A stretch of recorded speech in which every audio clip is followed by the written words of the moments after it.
Muy buenos días. Hoy vamos a continuar con la historia del rey Lear. Habíamos visto cómo él había decidido ya en su avanzada edad repartir su fortuna entre sus hijas, como Gonerilda y Rejania, usando palabras aduladoras, convencieron a su padre. Cordelia por ser sincera, enfurece a su padre. El conde de Kent que la defendió para que el padre no la destierre, que estaba equivocado.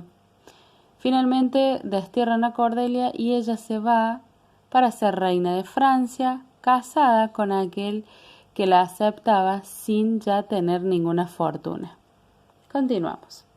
Cordelia, con los ojos llorosos, se despidió de su padre y sus hermanas, y les suplicó que amasen a su padre, cumpliendo sus promesas de amor. Ellas le respondieron que se guardara sus consejos y que sabían muy bien cuál era su deber, y que se cuidara de su marido, que la tomaba como limosna de la fortuna. Partió Cordelia con el corazón apenado, pues conocía la maldad de sus hermanas y deseaba para su padre una compañía y protección mejor. Apenas se hubo ido Cordelia, empezaron a mostrarse a la luz del día las diabólicas disposiciones de sus hermanas. Antes ya de terminar el primer mes que Lear, según la condición, había de pasar con su hija mayor, Gonerila, el anciano rey empezó a palpar la diferencia que media entre las promesas y las realidades.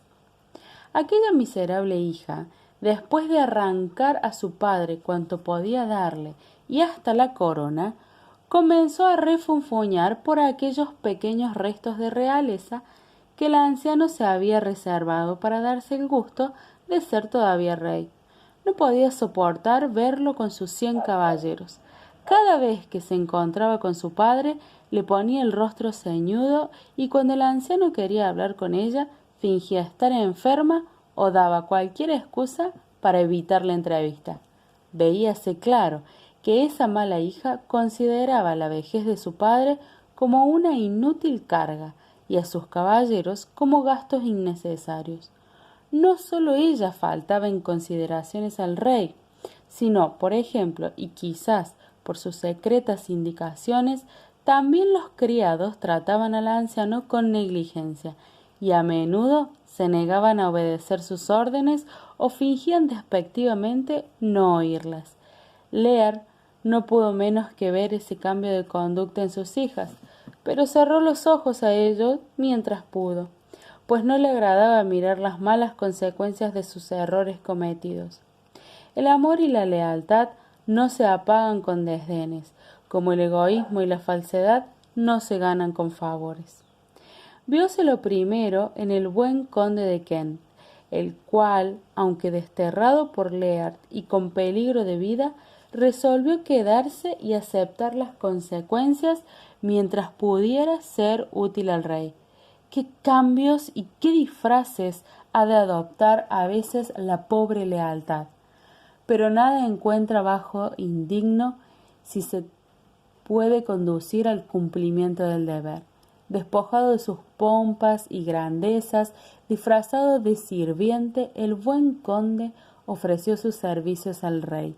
Este, sin reconocerlo, pero encantado de cierta llaneza, o más bien rudeza que notó en aquel criado al conversar con él.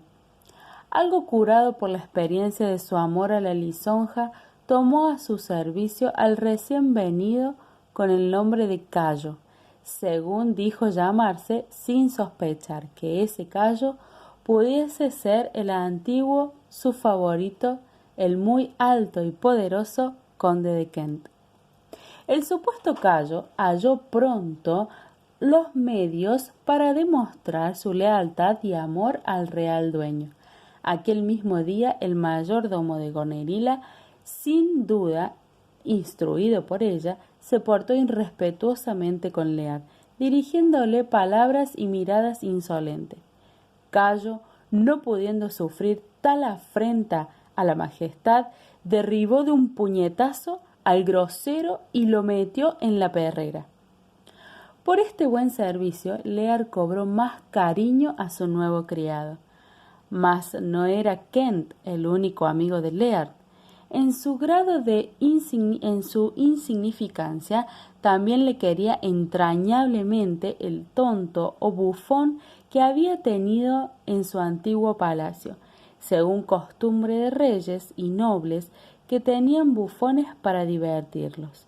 Ese pobre bufón quiso quedarse con Lear incluso después de abandonar la corona, y con sus dichos ingeniosos le conservaba el buen humor, aunque de vez en cuando se burlase de su imprudencia al abdicar a la corona y darlo todo a sus hijas, y aún cantaba este estribillo: lloran ellas de alegría y el canto de dolor, porque juega el escondite entre tontos mi señor.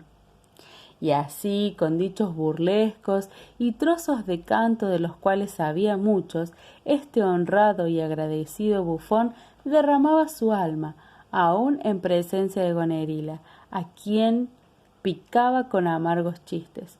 Comparaba al rey con el pájaro que alimenta a los pequeños cuclillos, hasta que éstos han crecido y muerden la cabeza por sus favores. Decía que hasta el asno sabe cuál es el carro que arrastra a los caballos, refiriéndose a las hijas de Lear, que debiendo ir detrás, iban delante de su padre. Añadía que Lear ya no era Lear, sino la sombra de Lear. Por esas libertades le amenazaron y alguna vez hasta con azotarle. La frialdad e insolencia de Lear que empezó a ver Lear en sus hijas no fue todo lo que ese necio padre tuvo que sufrir de sus hijas. Atrevióse Gonerila a decirle claramente que su estancia en el palacio era una inconveniencia, mientras persistía en tener 100 caballeros, porque esta guardia era inútil y costosa y sólo servía para llenar la corte de festines y tumultos. En consecuencia, le rogó que disminuyese el número y sólo tuviese consigo a ancianos como le correspondía a su vejez. Al principio Lear no podía creer a sus ojos y a sus oídos, no podía creer que fuera su hija quien le hablaba con tal crueldad. No podía figurarse que ella, después de recibir de él la corona, pudiese querer disminuirle el séquito y regatearle el respeto debido a sus años. Persistió Gonerila en su injusta demanda, y el anciano se enojó de manera que llamó a la detestable gavilán, añadiendo que mentía al acusar a sus caballeros, hombres sobrios y de buena conducta, que lejos de darse festines y tumultos, cumplían exactamente sus deberes, y mandó que ensillen los caballos para irse inmediatamente al palacio de su hija Rejania, con sus 100 caballeros. Habló de la ingratitud, demonio de corazón de roca, más horrible en una hija que en un monstruo de mar, y maldijo con palabras horrendas a su hija mayor Gonerila, rogando al cielo que no le diese hijos, o, si le diese hijos, que vinieran para devolverle el desprecio que ella le mostraba a su padre, para que sintiese que una hija ingrata era peor que una serpiente venenosa. El duque de Albany, marido de Gonerila, quiso excusarse de toda participación en aquellas faltas, pero Lear no se dignó escucharle, sino que mandó nuevamente a que ensillasen los caballos para irse con sus seguidores al palacio de su otra hija Rejania, y pensó Lear cuán pequeña había sido la falta de Cordelia, si es que había sido una falta, cuando la comparaba con la crueldad de Gonerilda. El pobre anciano lloró amargamente y se avergonzó luego de pensar que una criatura como Gonerila pudiera de tal modo deprimir la virilidad que llegase al llanto. Hasta aquí llegamos hoy.